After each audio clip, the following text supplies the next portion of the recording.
분과 인사 나누고 시작하실까요? 복음이면 가능합니다. 복음이면 가능합니다. 만나서 반갑습니다.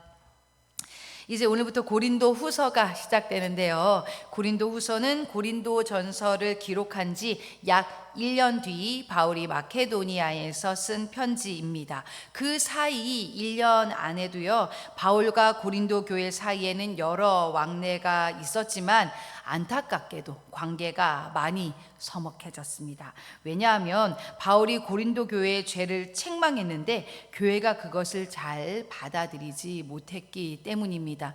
고린도전서를 설교할 때에도 저희가 가끔 나누었지만 바울의 논조가 굉장히 강하잖아요.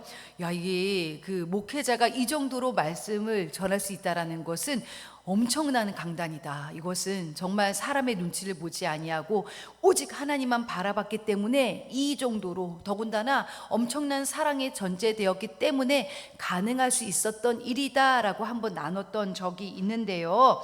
아니나 다를까 고린도 교회는요, 그러한 사랑이 엄청나게 전제된 강한 깨달음들을, 권유들을 잘 받아들이지 못했습니다. 특히 고린도 교회 안에는요, 바울의 반대자들이 있었거든요. 그들은 바울을 향해 저 사람은 독해도 너무 독하다, 말투가 아주 거칠다, 약속도 안 지킨다, 헌금 때문에도 또 그 마음이 왔다 갔다 한다 하면서 왜곡된 소문을 퍼뜨렸던 것이죠. 심지어 고난이 무서워서 사도 바울은 고린도에 오지 않는다라면서 말도 안 되는 비난까지 했습니다. 그 결과 고린도 교회 성도들까지도 흔들리게 하였다라는 것인데요. 여러분, 인간의 그 타락한 본성이 이렇습니다. 누군가가 내 죄를 지적하면은 맞다, 내 안에 그러한 연약함이 있지 하고 회개하기보다는 오히려 그 상대방을 공격한다라는 것이죠. 아니, 내가 틀린 게 아니라 네가 틀렸어 라고 상대를 폄하하는 것이 인간의 모름지기 본성이다라는 것입니다. 그래서 바울은 성도들의 마음이 무너지는 것을 보고 눈물로써 이 고린도 후서 편지를 쓰게 된 것인데요. 오늘 말씀은 고난과 오해 속에서도 바울이 어떠한 모습을 보여주고 있는지, 이 바울의 모습이 또 오늘날 우리에게는 어떻게 적용될 수 있는지 함께 나눠보고자 합니다. 고린도후서를 이렇게 여러분 읽어보시면은요, 평소에 바울 같지가 않아요. 평정심을 많이 잃어버리고, 참 바울도 한 명의 어떤 인간으로서 상처받을 수 있었다, 그래서 그 마음이 몹시 아팠다라는 것이 고린도 후서를 통해서 구구절절 나타나게 되어집니다. 앞서 잠깐 밝혔듯이 바울의 반대자들은요, 바울은 고난이 무서워서 고린도에 오지 않았다라고 바울을 비난했죠. 그래서 바울은요, 1장 서두에서요, 고난에 대한 자신의 입장을 밝힙니다. 나는 고난이 두렵지 않다. 오히려 고난은 나로 하여금 하나님만 의지하게 만드는 통로였다. 나의 그 모든 사역을 통하여서 너희들이 확인하지 않았느냐? 바울은 아시아에서 죽을 뻔한 사건을 이미 회상을 합니다. 그리고 8절에 보니까 힘에 겹도록 심한 고난을 당하여 살 소망까지 끊어졌다라고 기록되어 있습니다. 여기서 심한 고난이라는 말의 원어의 뜻은요, 짓눌려서 꼼짝 못하는 상태라고 하는데요, 완전히 깔려서 숨조차도 쉴 수 없는 그러한 상황을 나타내는 단어입니다. 여러분, 혹시 너무 힘이 들어서 숨조차도 쉴 수 없는 그러한 상황, 그러한 상태 혹시 겪어보셨습니까? 그러나 바울은 그 자리에서 9절과도 같이 뭐라고 고백하고 있어요? 오직 죽은 자를 다시 살리시는 하나님만 의지하게 하심이라. 할렐루야. 이 정도로요, 여러분, 바울에게 고난은요, 다른 의미였다라는 거예요. 마냥 힘들고 죽을 것 같은 그러한 것으로 끝나는 것이 아니라 거기서 더 나아가 그것으로 하여금 나의 연약함을 바라보고 하나님을 더욱더 의지하게 되어지더라라는 것입니다. 이 고린도 후서를 쓰고 있는 마게도냐의 상황조차도요, 이 바울을 죽이기 위해 암살단이 조직되어져 있었던 그런 상황이었습니다. 편지를 쓰는 상황 속에서도 누군가는 바울을 죽이려고 지금 독하게 마음먹고 호시탐탐 암살의 기회를 엿보고 있었다라는 것인데요. 여러분, 누가 나를 죽이려고 이렇게 그 사실을 아는 것만으로도 우리는 굉장히 두렵습니다. 그렇죠? 만약에 저 교회 밖을 나갔을 때에 나를 죽이려고 누가 지금 포복하고 있다?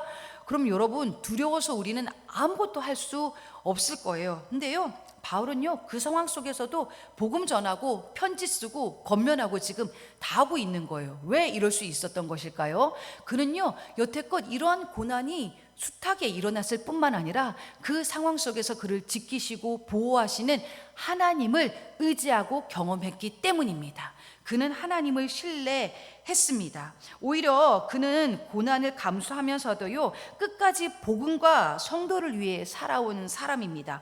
그러한 바울이요 고난이 뭐 두려워서 도망간다 이러한 것은 그에게 얼토당토하지 않은 그러한 사실이었다라는 것이죠. 우리 인생에도 감당하기 힘든 고난이 있습니다. 경제적인 어려움, 병든 몸, 무너진 관계, 부모, 남편, 자녀들의 문제. 그러나 여러분, 고난은 도망갈 이유가 아니라 하나님을 더욱더 의지하게 되는 자리입니다. 고난이 클수록 그만큼 위로도 큽니다. 그래서 바울은요 고난을 말하면서 동시에 3절을 보니까 모든 위로의 하나님이시며 라고 선포합니다. 고난은 하나님을 더 깊이 의지할 수 있는 자리이자 하나님께서 더 큰 위로와 힘을 통해서 우리에게 힘 주시는 그러한 자리임을 이번 새벽을 통하여서 여러분 발견하시기를 바랍니다. 그 다음으로 반대자들이 이런 비난도 했습니다. 바울이 고린도 교회를 다시 방문하겠다고 해놓고 오지 않았다. 바울은 약속도 안 지키는 변덕쟁이다. 그러면서요 이걸 가지고 굉장히 문제 삼았다라는 것입니다. 바울의 여러분 지금 전도 여행 가운데 스케줄이 있었어요. 어디를 들려서 예루살렘에 가야지, 그 과정 속에서 고린도도 가야지, 그러면서 이제 어떻게 해야지라고 했는데 지금 고린도 교회의 상황이 방문을 했다가는 서로가 상하고 뭔가 더 좋지 않은 상황이었던 거예요. 그래서 바울이요 그 일정을 잠시 미룹니다. 그리고 기다려줘요. 오히려 좀 그 상황 속에서 하나님이 역사하시길 기다리는데, 그렇게 바울이 자신의 전도 여행 일정을, 특별히 고린도 교회에 오겠다라고 했던 일정을 지금 지키지 않았다라는 것을 그것을 핑계 삼아서요 지금요 고린도 교회 안에는 반대자들이 사도 바울을 공격하고 있는 것입니다. 그걸 가지고 지금 교회가 흔들리고 있는 거예요. 여러분 이게 사실 생각을 해보십시오. 말이 됩니까? 지금 이거 진짜 얼토당토 않은 거예요. 저희 권사님이 지금 이제 뭔가 이렇게 이번에 휴가 계획을 세우신 거예요. 제가 이번에 뭐 강원도도 갔다가 부산도 갈 거예요 이랬는데 사정이 생겨서 부산은 못 가게 됐어요. 이게 뭐가 문제가 됩니까? 그렇죠? 근데 이걸 가지고 그는 지금 변덕쟁이다 뭐 이러고 있는 거예요. 그리고 뿐만 아니라 뭐 목회자, 이게 목회적의 영역에서 우리 목사님이 이제 목사님이 이렇게 계획을 세우시다가 갑작스러운 신방 일정이 생길 때가 있잖아요. 또 교회 안에서 보면은요 생각지도 못했던 뭐 장례가 일어난다든지 어떠한 또 특별하게 신방을 해야 하는 상황이 일어나서 일정이 변경될 수도 있습니다. 그러면 우리는 어떻게 생각해 주시죠? 그럴 수 있다. 지금 먼저 급박한 일부터 우리가 함께 마음을 모아야 한다. 하나님의 뜻을 구하면서 나아갈 거 아니에요. 근데 그걸 가지고 목사님이 일정을 변경했다, 그는 약속도 안 지키는 변덕쟁이다, 그러면서 교회 공동체 전체가 들썩들썩하고 있는 것입니다. 여러분 어떻게 생각하십니까? 이게 말이 됩니까? 안 됩니까? 정말 꼬투리를 잡으려고 작정을 했기 때문에 지금 이러한 일들이 일어나고 있는 거예요. 여러분의 삶 속에서도 이러한 일들 여러분 경험해 보셨을 거예요. 의외로 이러한 사람들이 있습니다. 말도 안 되는 것 가지고 내가 그때 그 말을 했니 안 했니, 당신이 그때 그 자리에 있었니 안 있었니, 당신이 늦었니 안 왔니 뭐 이러니 해가면서요 말도 안 되는 걸 가지고 정말로 사람을 괴롭히는 사람들이 있어요. 이에 대해 바울은 내가 계획을 바꾼 것은 변덕 때문이 아니다. 성령 안에서 하나님의 뜻 안에서 결정한 것이다. 그 이유는 너희를 아끼기 위해서다. 23절과 오늘 24절을 통해서 나타난 바울의 뜻이 이러합니다. 내가 고린도를 다시 방문한다면 서로 큰 상처만 남았을 거야. 그래서 차라리 가지 않고 기다리는 것이 너희를 위한 길이었다. 나는 너희의 믿음을 주관하는 자가 아니라 돕는 자다. 여러분, 바울은요, 고린도 성도들이 아직 책망을 감당할 준비가 안 되어 있다라는 것을 알았습니다. 지금 다시 방문하면은요, 서로 상처만 주고 관계가 회복되기 어려울 것이죠. 그래서 바울은요, 차라리 가지 않고 기다려 주기로 마음 먹었습니다. 교회 안에서의 관계도 마찬가지입니다. 어느 때는요, 그 영혼을 위해서 겉면이 필요할 때도 있습니다. 하지만 그 영혼이 받아들일 수 있을 때까지 기도하며 기다려줘야 할 때도 있습니다. 그 영혼이 스스로 하나님 안에서 회복할 수 있도록 우리는 돕는 자의 역할을 감당해야 하는 것이죠. 저도 때로는요, 우리 다음 세대 친구들을 향하여서 신방하고 나아갈 때에 낙심해 되고 또 힘들어하는 친구들을 보면은 우리 마음은 어때요? 빨리 가서 세워주고 권면해주고 또 뭔가 조금 삐딱한 길을 간다 그러면 책망도 해줘야 되잖아요. 그런데 섣불리 그렇게 움직였다가는 우리 다음 세대 친구들 같은 경우에는 아예 교회를 떠날 수도 있습니다. 그 친구들이 한결같이 하는 말들이 있어요. 목사님, 저 좀 잠깐 시간 좀 주세요. 내버려 두세요. 라는 거예요. 근데 정말로요, 우리 마음 같아서는 빨리 뭔가 해야 될 것 같은데, 알았다. 내가 너를 위해서 기도한다. 하나님이 함께 하시니까 잘 해결될 거야. 그러면서 그냥 신뢰하면서 내어 맡기는 거예요. 솔직히 인간적인 마음으로는 빨리 뭔가를 막 해보고 싶거든요. 위로도 하고 권면도 하고 책망도 하고 싶은데 때로는 하나님께서 그냥 기도만 하게 하시더라고요. 내가 끌고 가는 사람이 아니라 돕는 자라는 거예요. 오늘 바울이 그 얘기를 합니다. 근데 정말 감사하게도요, 그렇게 내버려 두면 알아서 기도하고 알아서 깨닫고 해결돼서 돌아오는 경우들을 현장 가운데서 많이 봅니다. 근데 이제 막 마음으로 저희도 답답하고 어떨 때는 또 상한 마음을 가지고 다가갈 때도 있잖아요. 감정 대 감정이 만나면 어떻습니까? 고립해일 때가 있어요. 더 서로가 마음이 상할 때가 있는데 바울은 지금 그 타이밍이었던 것입니다. 아직 받아들일 때가 되지 않았기 때문에 더군다나 바울도 억울하고 마음이 상하잖아요. 그러한 마음을 가지고 접근할 때에는 감정적일 때에는 꼭 상하는 일이 발생되어지더라고요. 그걸 알았기 때문에 바울도 지금 기도하면서 돕는 자로서 기다려 주었다라는 것이죠. 바울에게도 방문하지 않은 것이 즉 도망이 아니라 그들을 향한 배려였다라는 것입니다. 우리가 신앙생활을 하다가 위험한 것은요, 여러분, 이처럼 복음이 아닌 것에 집중하는 것입니다. 고린도 교회 이 반대자들은요, 지금 복음이 아닌 것에, 별것 아닌 것에 지금 집중하고 있습니다. 정말 별의 별것을 다 가지고 트집을 잡고 있고 마음이 상하고 있잖아요. 사람의 말, 교회 안의 소문, 내가 처한 형편과 상황, 이러한 것들에 우리가 집중하고 휘둘리다 보면은요, 믿음이 흔들립니다. 그러나 십자가 복음에 집중하면 어떤 문제도 문제가 되지 않습니다. 사랑하는 성도 여러분, 지금 여러분 마음에 혹시 누군가 때문에 혹은 어떠한 상황 때문에 흔들림이 있으십니까? 자꾸 내 마음이, 내 감정이 요동을 쳐요. 이 자리에 앉아 계심에도 불구하고, 이 아침에 눈을 떴음에도 불구하고 내 마음에 평안함이 없고 불안하고 불편하세요? 그렇다면 다시 주님께 시선을 고정하시기를 바랍니다. 십자가 복음에 집중하게 해달라고 도우심을 구하는 이 아침이 되길 원합니다. 바울은 영혼을 사랑하는 마음 때문에 가슴앓이를 했습니다. 고린도 후서는 그 가슴앓이가 구구절절 표현되는 서신서입니다. 복음 때문에 오해도 받고 복음 때문에 거부도 당했지만 사도 바울은요, 끝까지 영혼들을 붙잡았습니다. 그것이 참된 목자의 마음이자 또한 참된 성도의 길입니다. 오늘 우리도요, 가정에서, 교회에서, 일터에서 복음으로 살아가다 보면 오해도 받고 또 손해도 받고 또 마음이 아플 때도 있습니다. 그러나 우리에게 주어진 사명, 우리에게 주어진 영혼들을 포기하지 마시기를 바랍니다. 여러분에게 주어진 그 사명은, 또 포기하지 말라고 맡겨주신 영혼은 누구입니까? 지금 한번 떠올려 보시기를 바랍니다. 그 가운데 들려오는 사람들의 소리나 상처받은 내 감정에 집중하는 것이 아니라 십자가에 집중하며 위로의 하나님을 의지하며 끝까지 맡겨진 사명 감당하고 영혼을 품는 믿음의 사람이 되시기를 주님의 이름으로 축복합니다.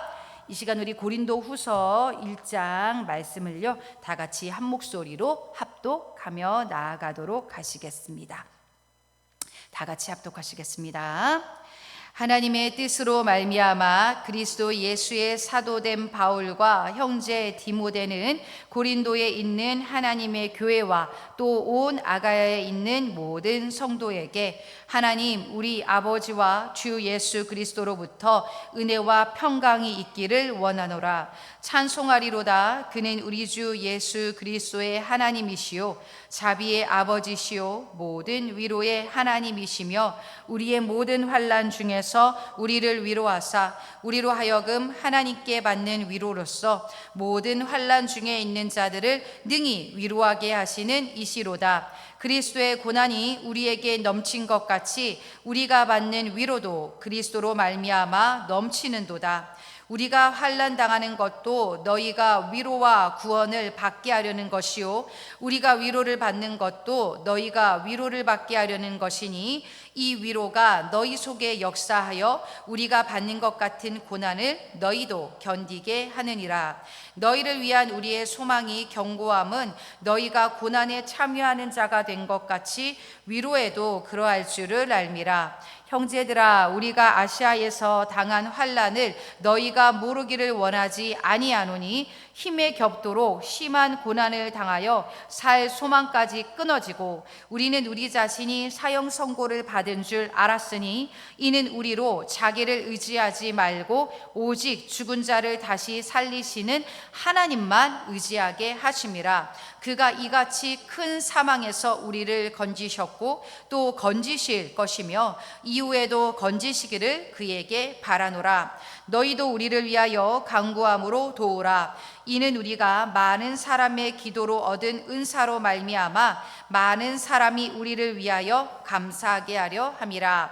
우리가 세상에서 특별히 너희에 대하여 하나님의 거룩함과 진실함으로 행하되 육체의 지혜로 하지 아니하고 하나님의 은혜로 행함은 우리 양심이 증언하는 바니 이것이 우리의 자랑이라. 오직 너희가 읽고 아는 것 외에 우리가 다른 것을 쓰지 아니하노니 너희가 완전히 알기를 내가 바라는 것은 너희가 우리를 부분적으로 알았으나 우리 주 예수의 날에는 너희가 우리의 자랑이 되고 우리가 너희의 자랑이 되는 그것이라. 내가 이 확신을 가지고 너희로 두 번 은혜를 얻게 하기 위하여 먼저 너희에게 이르렀다가 너희를 지나 마게도냐로 갔다가 다시 마게도냐에서 너희에게 가서 너희의 도움으로 유대로 가기를 계획하였으니 이렇게 계획할 때에 어찌 경솔히 하였으리요.